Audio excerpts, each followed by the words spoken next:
唱一首歌，嗓子痒一痒还咳嗽，哎呀，你这症状全都占了。像我说的，恰恰就是因为你刺激到它了。为什么刺激到它了？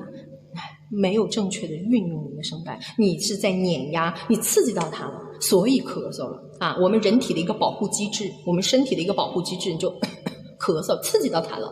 来啊，同学们哈，你看自然的歌唱一定是怎么说就怎么唱，在哪说就在哪唱啊！一声不鼓啼，春风10万里；一声不鼓啼，春风10万里。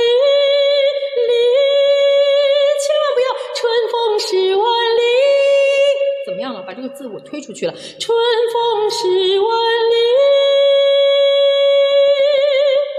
枝头看到了吗，同学哈？一声不鼓啼，春风10万里的第一个字就是一声的一，闭口音和开口音啊，闭口音的问题出现了。怎么一声不鼓啼？这就是捏着唱了，这个夹着唱了，声音会挤呀，怎么办呢？闭口音，开口唱，我们稍微松一点，牙关稍微松一点。一声不鼓啼，春风10万里。这个里也是一个闭口音，这个时候啊，你直接顺过来就可以，不需要去做。为什么？因为你前面第一句出来对了，你一句话顺过来。